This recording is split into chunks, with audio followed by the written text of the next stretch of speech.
실링팬을 달아야 할까요? 말아야 할까요? 요즘 실링팬 설치에 대한 의견이 정말 다양합니다. 어떤 사람들은 무조건 달아야 한다고 강력히 추천하지만 다른 사람들은 과연 꼭 필요할까 고민하는 모습도 보이죠.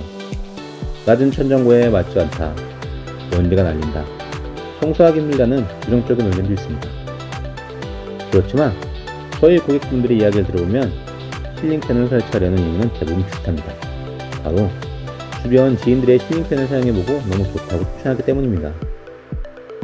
공기순환이 잘 되고 에어컨을 틀 때 실링팬이 같이 사용하면 훨씬 더 시원해진다고 하죠. 그래서 안방은 물론 아예 방에도 추가로 설치하고 싶다는 분들이 많습니다. 그럼에도 불구하고 낮은 층고, 안전문제, 진동, 먼지, 조명 등의 이유로 실링팬을 설치해야 할지 말아야 할지 고민되신다면 그냥 실링팬 타세요. 왜냐하면 안녕하세요, 인테리어 업입니다. 오늘 영상에서는 실링팬 설치에 대한 고민이 되시거나 망설여지시는 분들을 준비했습니다. 실링팬을 설치하면 좋은 이유. 첫 번째, 공기순환으로 사계절 내내 쾌적하게 사용할 수 있습니다. 실링팬 덕분에 집 거실과 방안이 항상 시원하게 유지되고 에어컨을 켜지 않고도 실링팬 하나만 틀어도 실내 온도가 확 내려간다고 합니다. 봄, 가을에는 쾌적한 자연바람을 느낄 수 있고 여름에는 정방향으로 시원한 바람을 아래로 보내서 에어컨과 함께 사용하면 구석구석 빠르게 시원해집니다. 겨울에는 역방향으로 바닥 난방의 열기를 위로 순환시켜 실내 공기를 따뜻하게 해주죠. 두 번째, 에너지 절약이 좋습니다. 여름과 겨울에 에어컨이나 난방기의 온도를 크게 낮추거나 올리지 않아도 실링팬의 공기를 순환시켜 더 빠르게 냉기와 열기를 퍼뜨립니다. 이 덕분에 전기, 냉난방비를 절약할 수 있습니다. 특히 어린아이가 있는 가정에서는 에어컨의 찬바람이 좋지 않을 수 있는데 실링팬 1댐만 틀어도 아이들이 덥지 않게 쾌적한 생활을 할 수 있다고 합니다. 세 번째, 공간 효율이 좋습니다. 실링팬은 천장에 달려있기 때문에 바닥에 자리를 차지하지 않아 공간 활용이 자유롭습니다. 선풍기를 사용하지 않아도 되고 다른 가구나 인테리어에 방해가 되지 않는다는 장점이 있습니다. 물론 실링팬에 대해 부정적인 의견도 있습니다. 예를 들어 실링팬이 촌스럽다, 답답해 보인다, 정신없다 라고 말하는 분들이 있는데 이건 개인 취향의 차이가 있기 때문에 말씀드리지 않겠습니다. 먼저 첫 번째, 안전 문제에 대한 부분입니다. 층고가 낮으면 위험하지 않냐고 걱정하시는 분이 많습니다. 특히 구축 아파트의 경우 층고가 보통 2300으로 신축 아파트에 비해 낮은 편입니다.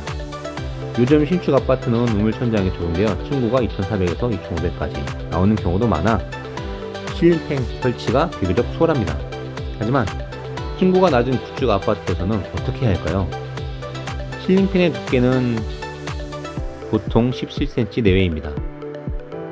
요즘 10cm 이하로 나오는 제품도 있습니다. 만약 층고가 2300인 아파트에 실링팬을 설치한다면 바닥에서 실링팬가의 거리는 약 2100에서 2200 정도가 됩니다. 낮은 층고에서도 큰 문제가 없습니다.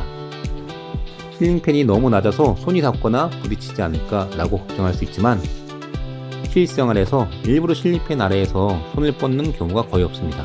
물론 키가 크거나 높은 동작을 자주 하시는 분들은 주의가 필요합니다. 두 번째, 실링팬이 떨어질 위험에 대한 걱정입니다. 실링팬은 일반 거실 등에 비해 무게가 더 나가서 천정에 바로 설치하면 진동으로 인해 팬이 흔들리거나 수평에 맞지 않는 경우가 있습니다. 그래서 목공 보강 작업이 필수입니다. 기존 거실 등을 제거하고 실링팬을 설치할 때 천장면에 팬이 단단히 고정되지 않으면 시간이 지나면서 진동으로 인해 흔들리거나 떨어질 수 있으므로 설치할 부분을 튼튼하게 보강해야 합니다. MDF 대신 합판으로 보강하는 것이 좋습니다. MDF는 톱밥을 압축해 만든 재질로 밀도가 낮아 시간이 지나면 나사가 풀릴 가능성이 크고 실링팬은 지속적인 미세 진동을 발생시킬 수 있습니다. 때문에 MDF에 피스를 박으면 헐거워질 수도 있죠.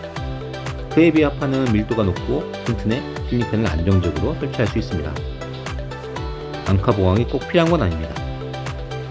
실링팬의 무게는 실패 큐브 내외로 그리 무겁지 않기 때문에 앙카 보강까지 할 필요는 없으며 천장에 마감된 상태에서 묶음 보강만으로도 충분히 실링팬을 안정적으로 설치할 수 있습니다. 다음은 조명 문제입니다. 실링팬을 설치하면 기존 거실 중앙에 있던 조명을 제거하고 그 자리에 팬을 다는 경우가 많습니다. 그러면 조명이 부족하지 않을까 걱정되시죠? 하지만 요즘은 중앙에 메인 등을 없애고 사이드에 다운라이트를 설치하는 것이 일반적입니다.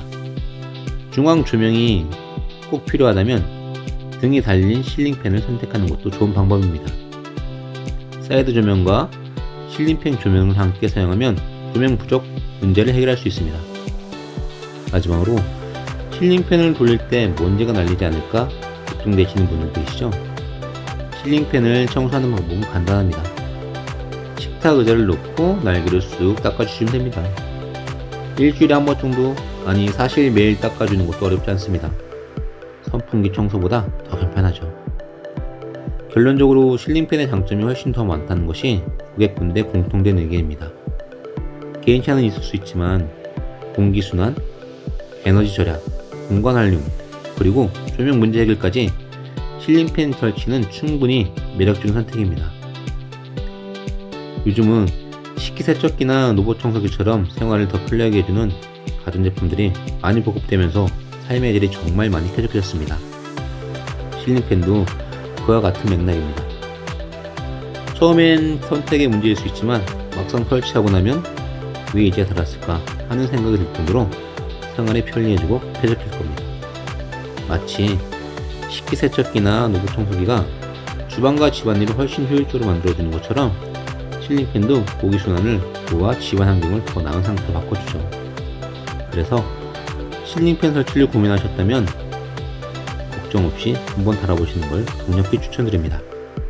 저는 인테리어 현업자로서 고객분들이 생생한 후기를 많이 썼습니다.